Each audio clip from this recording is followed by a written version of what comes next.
बिस्मिल्लाहिर्रहमानिर्रहीम। Welcome to public service commission. दोस्तों, आज का हमारा टॉपिक है लफ्ज़। उर्दू जर्नल की ये लेक्चर्स कर रहे हैं हम, जो सीएसएस और पीएमएस कंपलसरी और ऑप्शनल दोनों सब्जेक्ट्स के लिए और इसके अलावा स्क्रीनिंग टेस्ट के लिए भी ये मुफीद है। और इसमें हमने इससे पहले हरूफ और उसकी अक़साम की थी, और उससे पहले कवाइद की जनरल इंट्रोडक्शन लिया था। वो लेक्चर भी आप देख सकते हैं, ऊपर टॉप राइट कॉर्नर में इसका लिंक आ रहा है आपके पास। तो आज का लेक्चर है लफ्ज़। लफ्ज़ को देखते हैं हम कि लफ्ज़ है क्या। तो लफ्ज़, इससे पहले आपने हरूफ पढ़ना है। हरूफ नहीं पढ़ेंगे तो लफ्ज़ समझ में नहीं आएगा। तो लफ्ज़ क्या होता है? दो या दो से ज़्यादा हरूफ मिलकर लफ्ज़ बनाते हैं। दो या दो से ज़्यादा हरूफ जब मिलेंगे वो क्या बनाते हैं? लफ्ज़ बनाते हैं। ठीक है, हरूफ मिलकर लफ्ज़ बनता है। ठीक है, ये लिख लेते हैं। ठीक है, यानी हरूफ का ऐसा मजमुआ या हरूफों का ऐसा मजमुआ जिससे कोई मफहूम अदा होता है, ये भी इसकी डेफिनेशन है। हरूफ का ऐसा मजमुआ यानी कलेक्शन ऑफ लेटर्स। ठीक है, ऐसा मजमुआ जिससे मकसद अदा होता हो। सही है, जिससे मकसद। बेमायने हरूफ मिलाकर उसको लफ्ज़ नहीं कहते। ठीक है, मतलब कोई भी, या ये दो हरूफ मिलकर आपस में इन्होंने एक लफ्ज़ बनाया है, तो अब ये नहीं है कि वाव और दाल को मिला के बन जाएगा। नहीं, ऐसे नहीं है। यानी उसका मकसद भी होना चाहिए, बेमायने नहीं होना चाहिए। ठीक है, तो जिससे मकसद अदा हो। और इसके अलावा तारीफ़ें इसकी जो है ना मुख्तलिफ लुगात में, डिक्शनरीज़ में माहिरीन ने दी हुई हैं। यानी लफ्ज़ आवाज़ों के मजमूए को भी कहते हैं। ठीक है, ये दो डेफिनेशंस हो गई, ये दो। ठीक है, आवाज़ों के मजमूए को भी लफ्ज़,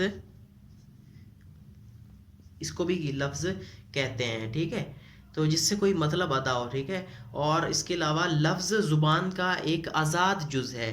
जिस तरह लेटर बुनियादी जुज़ है, ये एक ज़ुबान का आज़ाद जुज़ है।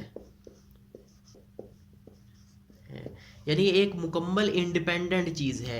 आज़ाद जुज़ है यानी बुनियादी, उसका आज़ाद इंडिपेंडेंट यूनिट है। हरूफ जो है वो बुनियादी यूनिट है, ये जो है ना एक आज़ाद यूनिट है।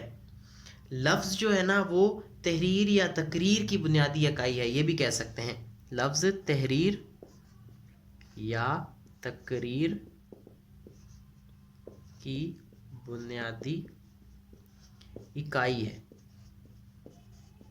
ये भी इसकी एक डेफिनेशन है। लफ्ज़ ज़ुबान का एक मुनफरिद और ख़ुद मुख्तार अंसर है। ठीक है, क्या? लफ्ज़ ज़ुबान का एक मुनफरिद और ख़ुद मुख्तार, वही बात हो गई, आज़ाद जुज़ है, ख़ुद मुख्तार जुज़ है।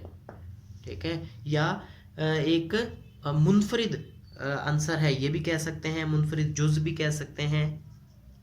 ठीक है, ये सारी इसकी डेफिनेशन है।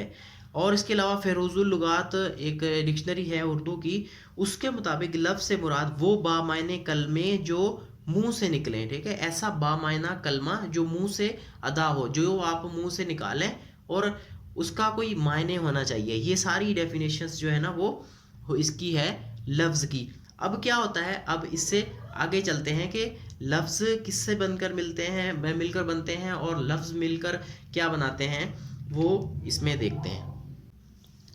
अच्छा, अभी जो हरूफ होते हैं, जैसे पहले हमने बात की, हरूफ मिलकर लफ्ज़ बनाते हैं। ठीक है, लफ्ज़ इनसे बनते हैं। और जो लफ्ज़ हैं या अल्फाज हैं, लफ्ज़ की जमा अल्फाज है, वो मिलकर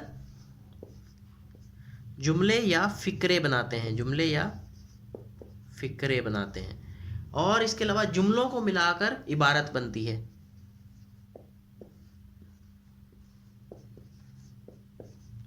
इबारत यानी एक पैराग्राफ, वो बनती है। तो ये लफ्ज़ की इम्पोर्टेंस भी आपको पता चल गई, और इसके अलावा जो हरूफ हैं उसका भी पता चल गया, और लफ्ज़ किस तरह से मिलकर जुमले बनाते हैं और जुमलों से इबारत किस तरह से बनती है। तो ये जो है ना इसकी मीनिंग और डेफिनेशन, मफहूम जिसको कहलाएं, ये सारा इसमें हमें पता चल गया। अब लफ्ज़ की दो अक़साम हैं। अगर एग्ज़ाम की बात करें, मेजर जो कैटेगरी है पहले उसको मैं करूँगा, उसके बाद इनको फिर मज़ीद इनकी डिटेल में जाएंगे। तो लफ्ज़ की दो इकसाम हैं, पहली को कहते हैं कलमा और दूसरी को कहते हैं महमल। महमल, ठीक है। अब इन दोनों में फ़र्क क्या है वो हम देखते हैं। कलमे का मतलब है कि ऐसा लफ्ज़ जिसका कोई मतलब हो, मफहूम हो, मानी हो या मकसद हो, ठीक है। बामायना अल्फाज जिसको कह देते हैं ना, बामायना लफ्ज़, वो उसको कहते हैं कलमे को, ठीक है। ये लफ्ज़ की एक टाइप है और ये मतलब इसका कोई मतलब होता है, मतलब, मकसद, मफहूम या मायने, इनका सब होता है, ठीक है।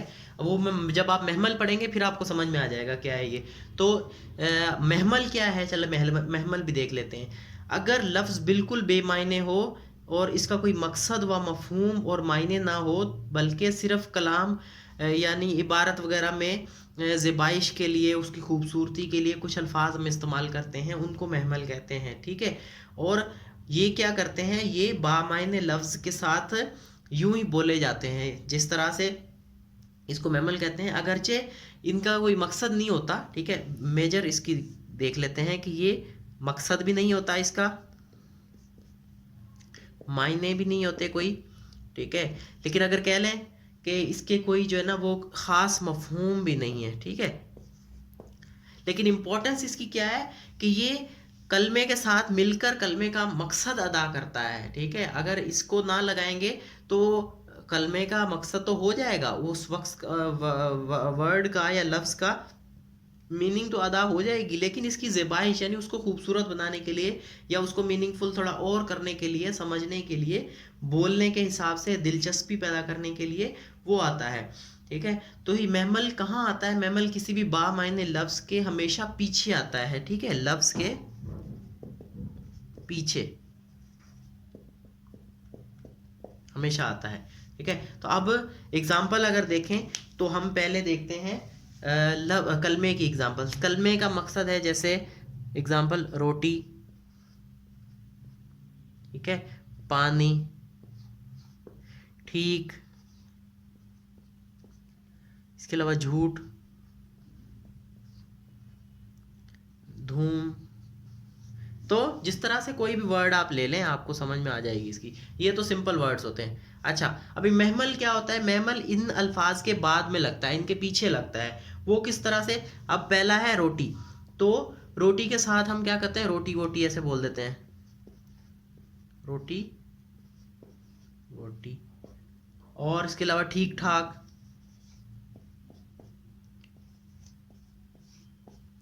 इस तरह से हम कह देते हैं। चोरी चिकारी, चोरी अब क्या है, अल्फाज है, लफ्ज़ है या कलमा है, तो चुकारी क्या है, इसके साथ महमल है। और धूमधाम, इस तरह से हम बहुत सारे इस्तेमाल करते हैं जिनको महमल कह देते हैं। तो ये सारे जो बाद में आ रहे हैं ये इनको महमल है, चोरी चुकारी, धूम धाम, इसके अलावा पानी वानी, ठीक ठाक, तो ये सारे क्या होते हैं, इनको हम महमल कहते हैं। तो उम्मीद करते हैं कि लफ्ज़ के ये जो मेजर दो कैटेगरीज हैं ये आपको समझ में आ गई होगी। इसके नेक्स्ट में अब हम वीडियो में क्या करेंगे, कलमे को, उसकी टाइप्स जो है ना वो स्टडी करेंगे। तो कलमे की भी बहुत सारी टाइप्स हैं, ठीक है, वो नेक्स्ट वीडियो का हमारा टॉपिक है। तो उसका लिंक आपको ये एंड स्क्रीन पर भी नज़र आ रहा है, इस पर भी क्लिक करके आप जा सकते हैं। और उसके अलावा प्लेलिस्ट भी कंप्लीट आप देख सकते हैं, PMS के नाम से है। तो ये सारा आपको उर्दू की तैयारी के लिए मटेरियल यहाँ से मिल जाएगा। और इसके अलावा ये नोट्स भी हैं मेरे पास, बुक्स भी मैंने दिखाई थी जो इसके लिए मैं रेफ़र करता हूँ। ये एक बुक है इल्मी पब्लिशर की, प्रोफेसर महर मोहम्मद हयात की, और इसके अलावा ये वर्ल्ड टाइम्स की एक बुक है, ये भी बहुत कारआमद है इसके लिए। तो ये दोनों बुक से ये मटेरियल निकाल कर नोट्स बना के फिर जो है ना आपको यहाँ पर डिलीवर हो रहे हैं। तो इसमें कोई भी चीज़ अनऑथेंटिक या मैं अपनी तरफ से नहीं लगा रहा, ये सारी डेफिनेशंस जो बता रहा हूँ ये इस बुक से निकाली गई हैं, इन दोनों बुक से। तो उम्मीद करते हैं कि ये लेक्चर आपको मुफीद लगा होगा, ये आपके काम ज़रूर आएगा। तो इस वीडियो को ज़्यादा से ज़्यादा शेयर करें। Thank you.